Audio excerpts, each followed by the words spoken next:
xibaar yi gën a fës ci internet bi alors juste avant qu'on commence avec les échos du net j'aimerais prendre le temps de dalal ki nga xamante ni mooy suñu invité de cette première partie de matinale il s'agit de Fatou Camara je vous l'annonce en sommaire elle est juriste en environnement Fatou maa ngi lay nuyu di la dalal ci plateau bi. maa ngi lay fay Sophia merci pour dalal bi et bonjour à votre coéquipier. Hassana c'est ça.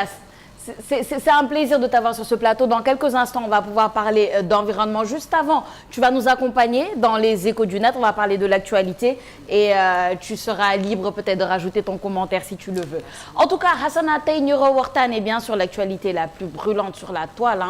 C'est le meurtre de Aziz Dabala et de son colocataire. Tout d'abord, on commence en présentant nos condoléances aux familles éprouvées, aux proches et à tout le monde. Di leen bien sûr on pense à vous et puis yal na la leen yàlla xaare aljana inchallah. Cela étant dit, beaucoup de choses ont été dites sur les réseaux sociaux et on va en discuter un petit peu en faisant la part des choses. On parle d'aveux, on parle de motifs du meurtre, etc. On ne va pas rentrer dans les détails parce que ba léegi l'enquête suit son cours, donc il faut faire très attention avec les choses qui sont dites, les choses qui ont été dites, etc. Mais ce qu'on va faire, c'est qu'on va regarder quelques commentaires par rapport à certaines choses qui ont été dites sur les réseaux sociaux. On a Fatima Sayo moom mi nee na que leur âme repose en paix. J'espère que le vrai récit du crime, la vraie histoire nous sera communiquée, Inch'Allah. Si le présumé meurtrier accepte de dire la vraie vérité, un oxymore, lui, comme tous les autres présumés, l'enquête sera résolue. Mais on dirait que beaucoup de gens, en tout cas, sont impliqués. On a ensuite Adja Tal qui dit « Il veut dire qu'une proposition indécente l'a révolté. Ce gars est un psychopathe, il le tue, il l'accuse et le chosifie. Où va ce monde ?» Bon, comme on sait, soi-disant le meurtrier aurait fait des aveux en disant que il a effectué ce double meurtre après des propositions indécentes. Voilà un peu ce qui se passe. On a aussi Bartha Zel SN qui dit « Le défunt l'aurait invité chez lui. Il y va armé d'un couteau. Entre-temps, il se rappelle que sa mère avait une ordonnance. Il se met à menacer le défunt pour lui réclamer de l'argent devant son refus. Il le tue, puis entre dans la chambre de Diao, le menace, puis le tue à son tour. On ne comprend pas. On a ensuite Iliman. Iliman moom nee na chaque jour version bu bees ngay am dafa demoon cant règlement de compte nobu moko complot kii moo ko rey Modou Lo moo ko rey etc. Cey Sénégal.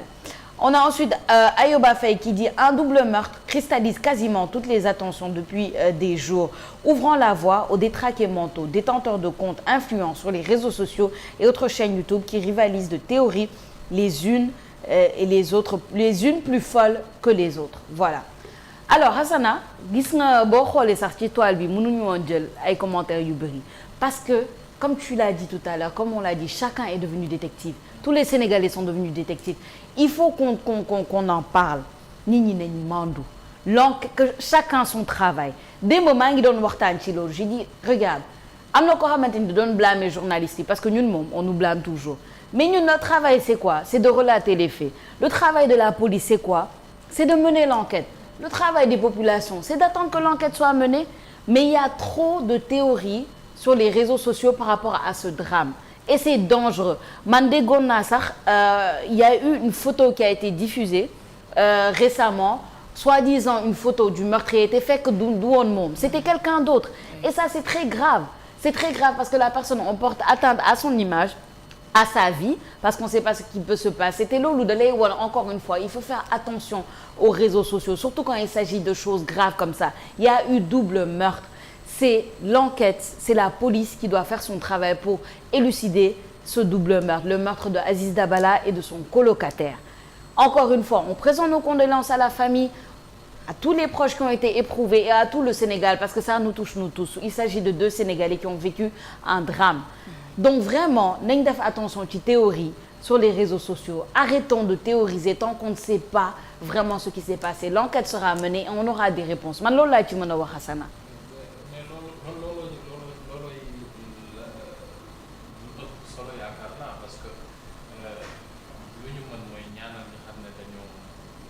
génn àdduna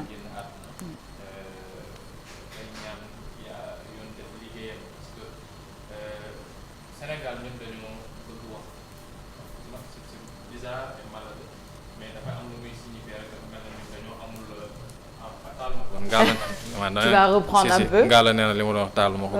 mais bon c'était juste pour ñaanal ki ñi xam ne ñoo génn àdduna tey wax ne c'est pas la première fois am ay meurtre même si on prie que mu nekk loo xam ne dañ koy gëj ci dégg ci biir réew mi. et ce sera peut-être pas la dernière fois et chaque fois yoon day def liggéeyam ci na mu waree. dinañu def seen liggéey def seen enquête ba teg loxo ki xam ne dañ ko war a teg loxo mais malheureusement li ma doon wax sànq rek mooy ñun Sénégal ñoo bëgg wax. ñun dañ ko mujj jël ba dañ ko banaliser léegi du ñu waxati fen dañuy wax cas. ouais. waxatuñu fen léegi cas parce que dañ jàpp ne suñu waxee cas yàlla du comprendre quoi. Malheureusement on parle trop pour ne rien dire quelquefois et on parle trop pour accuser à tout va. ñu ngi fi wooyee ay pseudo influenceurs gis nga Sophia je regrette pas lu tax awma TikTok ba léegi nag parce que quand je vois tout ce qu'il y a sur ce réseau là. ay nit am sañ-sañ. gis nga événement 2021 ba mu amee woon mooy quand on accusé Ousmane Sonko ci affaire Sweet Beauty bi kenn xamul la fa xew ba léegi. ñoo fa nekkoon muy Ousmane Sonko Adji Sarr ak peut-être la dame bi xam ne moom moo nekkoon ci biir ñoom ñoo xam la fa xew. mais ngay gis nit ñoo xam ne dañuy toog Canada di def live. di la wax ne la non ba mu duggee nii la toogee.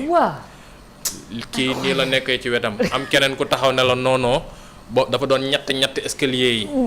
c'est-à-dire mel ne en fait nit ki ba muy dem dafa takk caméra boo xam ne daa jël vidéo bi jox la wala yow yaa nekkoon bëtu nit ki wala yaa nekkoon mbaggu nit ki wala yaa nekkoon tànku nit ki en fait damay tiital trop ci réew boo xam ne da nga bëgg wax ne da ngaa bëgg développer wu parce que on aime trop polémiquer Sénégal na ma yàlla baal dañoo banaliser fen et ça c'est mauvais pour un pays c'est mauvais pour benn république ñun nag suñu mbokku taskatu xibaar yi Sophia gis nga quelquefois luñ ñu tuumaal ñun la nañ ma baal mais luñ ñu tuumaal ñun la parce que gis nga dafa am secret de l'instruction c'est vrai que nag journaliste bi demul toog fa ñuy enquêter génnee la fa xew dañ koy jox mbir ab nit ku nekk ci biir enquête bi moom mooy yëkkati mbir jox ko mais njëkkante génnee xibaar yenn saa yi moom mooy tax nga génne loo xam ne waroo ko génnee wala nga génne loo xam ne wérul parce que information ak nu mu mënti doon Sophia man tey jii su ma toogoon fii nii ñu jox ma information ne ma non le président dafa lii tu vérifies da ngay vérifier mais oui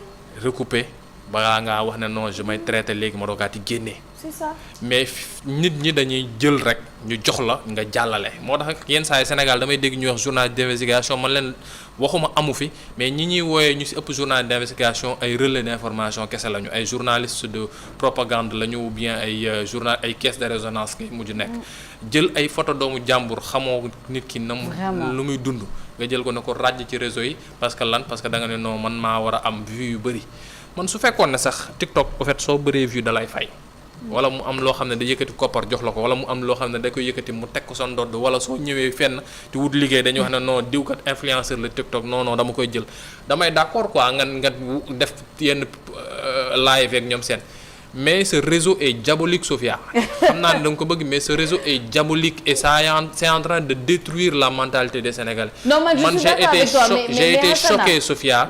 keroog ba ma toogee gis ay nit di wax ne non diw góor jigéen la. diw toog di wax ne non diw nii lañ ko fekkee amuñu ci preuve am ñeneen ñoo xam ne dañuy man réseau bi ba ma toogee ba ma abbee nit téléphone gis ay 10h 11h ñuy wax nii la ñu war a sëyee ci biir ay lan li mooy neexal néegu sëy def ko live laa ci pare maintenant nag bon réew mee ngi nii rek nañu ñaan yàlla ñi faatu yàlla xaare leen àjjana suuf sa di seen kaw amiin mais ñu bàyyi yoon def liggéeyam surtout gis nga ay jamono amoon nañ fi ay Uno Alex amoon fi ay Bouba chinois am fi ay ñeneen ak ñeneen ñoo xam ne ay kayit lañu takk der yi suñu la bëggee jàpp dañ lay jàpp man j'ai l'habitude de dire que Sénégal suñu takk der yi képp kuy def lu bon xam nañ la ils sont très coow bi mooy yenn saa yi dañ la dul soxlaagum rek mais suñu la soxlaa jël si la et ça c'est dans tous les pays Hassana bu kenn juum et on a une police qui est compétente vraiment on a des agents qui sont compétents ils savent mener les enquêtes mën nañ mener enquêtes yi Hassana c'est vrai hein TikTok c'est diabolique wax nga ko mais est-ce que c'est TikTok qui est diabolique est-ce que c'est pas l'être humain parce que Hassana y a pas plus diabolique que Twitter de man damay dugg Twitter man les plus grandes insultes que j'ai vues sur les réseaux sociaux c'est sur enfin X maintenant on va dire X l'ancien Twitter foofu la ñi dañuy wax lu leen neex en fait sur les réseaux sociaux il faut faire très attention à ça et man pour man il faut qu'il y ait des lois il y a des lois mais il faut que ñu topp loi yi c'est-à-dire que yow koo xamante ni moom deful dara laaju dara on diffuse sa photo comme ça. On dit que moom mooy meurtrier bi. Mais il faut qu'il aille porter plainte à la cybercriminalité. Parce que c'est grave. ñu jàpp ñi nga xamante ni ils ont fait ça. ñu teg leen loxo wala boog ñu fay amende wala boog que la loi s'applique. Comme ça suba y aura pas quelqu'un d'autre qui pense qu'il peut prendre la photo ça peut tomber sur n'importe qui hein. Suba Hassana mën nañ jël sama photo ne Sophia moo def lii te fait que je n'ai rien à voir avec ça ça peut être toi ça peut être Fatou ça peut être n'importe qui. loolu il faut qu'il y ait une loi. Donc il faut qu'on arrête de penser que les réseaux sociaux mën nga si wax lu la neex. Mais c'est grave, il y a des choses qui sont graves. En tout cas, encore une fois, l'enquête va suivre son cours et tout ce qu'on peut faire, c'est attendre l'enquête et nous faire notre travail, c'est-à-dire informer avec vérification des informations et une fois que la police aura mené son enquête pour que les gens puissent savoir exactement ce qui s'est passé. Je pense que c'est ça. Fatou, peut-être un petit mot sur le sujet? Oui, c'est dramatique comme vous l'avez dit, surtout nous qui habitons pratiquement à côté. On n'est pas trop loin. Wow. J'ai une petite sœur qui est venue en vacances, mais elle est tellement sur les nerfs, elle n'arrive même pas à dormir le soir. Quand elle dit, vu que c'est à côté, sûrement le tueur va venir. Mais qui l'a influencé véritablement? C'est TikTok, moi aussi c'est mon cas. Sur mon téléphone, il n'y a pas de TikTok.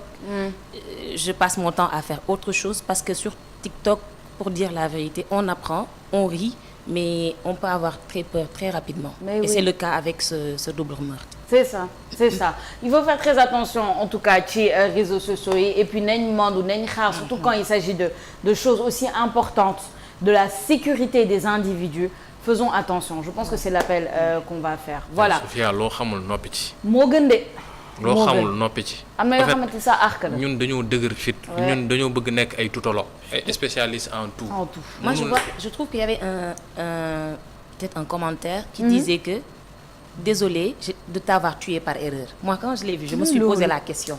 Oui, c'était un commentaire, je crois. waaw loolu montage la woon. Ah montage la woon. Montage la woon. Gars yi dañoo jël texte teg ko ci kaw benn commentaire.